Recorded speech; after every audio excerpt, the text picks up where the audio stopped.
Hello students, welcome to my channel easy learning accounts. आज की इस वीडियो में हम बिल्स ऑफ एक्सचेंज चैप्टर को ही आगे बढ़ाएंगे और आगे के पॉइंट पढ़ेंगे। अकाउंटिंग ट्रीटमेंट क्या होते हैं और किन किन कंडीशंस में क्या क्या ट्रीटमेंट करते हैं in the chapter bill of exchange, उसे आज हम देखेंगे। लास्ट वीडियो में मैंने आपको ड्यू डेट निकालना सिखाया था, जिसमें मैंने कई कंडीशंस बताई और अकॉर्डिंग टू दैट कंडीशन हमने अपनी ड्यू डेट्स भी निकाली और उसका एक न्यूमेरिकल भी हमने किया। अलग अलग तरीके की इंफॉर्मेशन के अकॉर्डिंग हमने ड्यू डेट निकाली विद 3 डेज ऑफ ग्रेस। मैंने आपको ये भी बताया कि बेटा आफ्टर डेट अगर लिखा हुआ है तो इन दैट केस हम ड्यू डेट को अगले दिन से कैलकुलेट करना शुरू करते हैं और एट साइड वाले कैलकुलेशन में हम 3 डेज का ग्रेस पीरियड नहीं लगाते। आज जो हम पढ़ेंगे वो मैं आपको कंडीशंस बताऊंगी कि हम किस तरह से बिल ऑफ एक्सचेंज चैप्टर को आगे बढ़ाएंगे। उससे पहले मैं आपको एक कहानी सुनाती हूँ। In this story related to the bill of exchange, एक पार्टनर ए है और एक पार्टनर बी।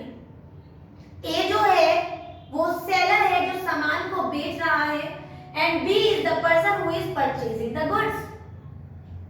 तो जो सामान बेचता है, जो बिल रिसीवर लिखता है, उसे कहते हैं हम ड्रॉअर, और जिसके लिए वो बिल लिखा जाता है, जो बिल पे एक्सेप्टेंस देता है कि हाँ मैं सर्टेन डे पे कर दूंगा, that person is known as drawer. तो मैंने यहाँ पर बेसिक कंडीशंस लिखी हुई हैं, जिन कंडीशंस को एक एक करके हम समझेंगे और नेक्स्ट वीडियो में मैं इससे बेस्ड आपको न्यूमेरिकल भी कराऊंगी। टॉपिक है हमारा bill of exchange, how dealt and accounted. Bill of exchange की हम अकाउंट कैसे करते हैं, अकाउंट कैसे बनाते हैं और इसके ट्रीटमेंट्स कैसे करते हैं। तो पहला पॉइंट है रिटेन्ड टिल मैच्योरिटी। इसकी कहानी शुरू करने के लिए मैंने आपको वही 2 पॉइंट्स ले लिए। पहला है हमारा ड्रॉअर और दूसरा है हमारा ड्रॉई। ड्रॉअर वो जो सामान को बेचता है और ड्रॉई जो सामान को खरीदता है। कहानी समझते जाएंगे और एंट्री करते जाएंगे। तो देखिए, मैंने थोड़ा सा सामान, मैं बी हूं बी, और मैंने थोड़ा सा सामान ए से परचेज किया है। मैं ए से परचेज कर रही हूं और ए की बुक्स में एंट्री कभी ए का नाम तो आएगा नहीं, तो ए से सामान किसने परचेज किया? बी ने। तो B debit to purchase to sales account, being goods sold to B. Right, यहाँ पर हमने सोल्ड की एंट्री दिखी, जहां पर ड्रॉअर ने ड्रॉई को सामान बेच दिया।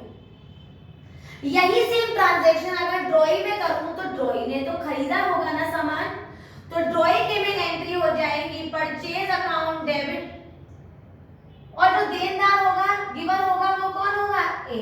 तो बीइंग गुड्स परचेज। तो ये हो गई हमारी पहली ट्रांजैक्शन की। ड्रॉअर में हो गई सोल्ड की और ड्रॉई में हो गई हमारी परचेज की ट्रांजैक्शन। क्योंकि नाम लिखा दिख रहा है तो ये नॉर्मल बात है कि चैप्टर बिल ऑफ एक्सचेंज में जो खरीदारी होती है वो क्रेडिट परचेज होती है, तभी तो बिल लिखा जाएगा। अगर कैश में परचेजिंग हो जाएगी तो फिर बिल रिसीवेबल फिर और बिल्स पेएबल, मतलब बिल ऑफ एक्सचेंज का कोई मतलब ही नहीं है। अब जब हमने सामान खरीदा था तो हमारे ए ने बी के ऊपर एक बिल लिख दिया। वो ये प्रूफ था कि हाँ स्पेसिफाइड डे के बाद हमारा बी पेमेंट देके जाएगा ए को।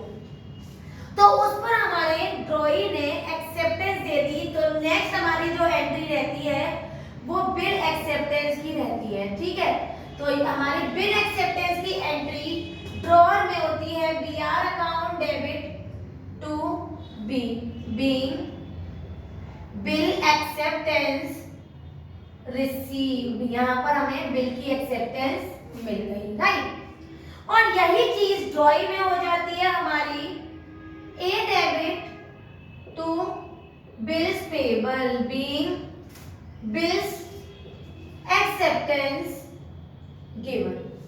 तो यहाँ पर ड्रॉई ने बिल की एक्सेप्टेंस दे दी। तो ये एंट्री हो गई हमारी ड्रॉअर के बुक में BR account debit to B, और in the books of drawee A debit to BP account. Right, since मैं आपको रिटेन टिल मैच्योरिटी का केस बता रही थी, तो रिटेन टिल मैच्योरिटी का मतलब होता है कि ये जो बिल पे एक्सेप्टेंस बी ने दी और बी ने अपने पास बिल रख लिया, तो बी ने इसका जो ए ने इस बिल को अपने पास मैच्योरिटी टाइम तक रखा। मतलब जो बिल मैं आपसे वादा कर गई कि मैं आपको पेमेंट 3 महीने बाद दूंगी, तो वो जो मैंने एक्सेप्टेंस दे दी और बिल दुकानदार के पास ही रहा, सेलर के पास ही रहा, this is known as retained till maturity. तो बस जब उसके पास ही बिल रहा तो ड्यू डेट वाले दिन ड्रॉई आया और उसने ड्रॉअर को पेमेंट कर दिया। क्योंकि ड्रॉई को पेमेंट मिला है तो तीसरी एंट्री होगी कैश अकाउंट डेबिट, और पेमेंट बिल के बिहाफ से मिला है तो to BR account bill payment receive. तो ये हो गई हमारी पेमेंट की एंट्री, राइट। अब बच्चों जब पेमेंट ए को मिला तो पेमेंट तो बी ने दिया होगा ना, किसके बिहाफ से दिया होगा? उस बिल के लिए जो उसको पे करना था। तो इसी में entry in the books of drawee हो जाएंगी BP account debit to cash account being bill amount pay, right. तो ये होता है हमारा case of retained till maturity, जहां पर बिल हमारा ड्रॉअर किसी को भी नहीं देता और उसको मैच्योरिटी टाइम तक अपने पास रखता है, और ड्यू डेट पे हमारा ड्रॉअर आता है ड्रॉई और ड्रॉअर को पेमेंट कर देता है। This is the treatments of retained till maturity. ध्यान से अच्छे से देख लीजिए, समझ लीजिए। नेक्स्ट हम पढ़ने वाले हैं डिस्काउंटेड विद बैंक। इसकी कहानी कुछ इस तरह से होती है कि पहले हमने सामान खरीदा तो एंट्री सेम दोनों में इन the books of draw in the books of drawing. हमने एक्सेप्टेंस करवाई, entry will be same, acceptance received, acceptance given, कोई प्रॉब्लम नहीं है। लेकिन मैं वादा कर गई थी ड्रॉअर को कि मैं पेमेंट 2 महीने बाद आके दूंगी, लेकिन ड्रॉअर को एक तो कुछ समय बाद ही पैसों की जरूरत पड़ गई। Now he is waiting from where to get the money. उसने क्या किया, उस बिल को उठाया और बैंक के पास चला गया और बैंक से बोला कि आप मुझे ये बीआर रख लीजिए और मुझे पेमेंट दे दीजिए। जब ड्रॉई आएगा तो आपको ड्यू डेट पे पेमेंट कर देगा। लेकिन बैंक ने कहा कि मुझे क्या मिलेगा, तो बैंक ने अब % ऑफ डिस्काउंट काटा और वो पेमेंट दे दिया। जब ड्रॉई आया तो उसके पास बैंक के पास पूरा कंप्लीट पेमेंट चला गया। इससे जो ट्रीटमेंट डिस्काउंट का आया वो फायदा हमें बैंक को मिल जाता है। तो इसे कहते हैं बिल डिस्काउंटेड विद बैंक। जब हमें समय से पहले ड्रॉअर को पैसों की जरूरत पड़ जाती है तो वो बैंक में जाके बिल को बैंक में दे देता है और उसकी जगह पर पैसे ले लेता है, और जब ड्यू डेट आती है तो ड्रॉई पेमेंट बैंक को कर देता है। This is known as discounted from bank. इसकी फर्स्ट 2 ट्रांजैक्शन ट्रीटमेंट सेम रहते हैं। पेमेंट के टाइम पर जो हमारा ट्रांजैक्शन है वो इन द बुक्स ऑफ ड्रॉई नहीं रहता, ड्रॉअर नहीं रहता। इसकी जगह पर यहाँ पर बिल डिस्काउंटेड की एंट्री हो जाती है, और बिल डिस्काउंटेड की एंट्री होती है, ट्रीटमेंट होता है bank account debit, discount account debit to BR account. यहाँ पर हमने बैंक को अपना बिल दे दिया, being bill discounted from bank. यहाँ पर मैंने बिल दे दिया है बैंक को और मैंने बैंक से कहा कि आप ड्यू डेट पे बाद में पेमेंट ले लेना। This is known as discounted from bank. इस चीज की खबर हमारे ड्रॉई को नहीं होती है, तो ये इसके अपोजिट में transaction in the books of ड्रॉई नहीं होती। जब भी ड्यू डेट आती है तो पेमेंट हमारा ड्रॉई दे देता है, तो उसके ट्रीटमेंट सेम रहते हैं। तो this is the complete treatment of bill discounted with bank. ध्यान से समझ लीजिए, क्लियर। आगे बढ़ जाते हैं। हमारा थर्ड है एंडोर्स्ड बाय एंडोर्सी।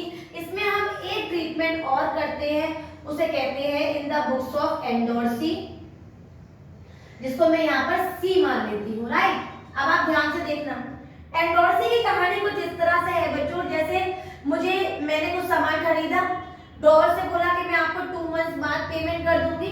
ड्रॉअर ने एक बिल लिखा और बोला कि कोई बात नहीं, आप दे देना, आप इस बिल पे एक्सेप्टेंस कर दो।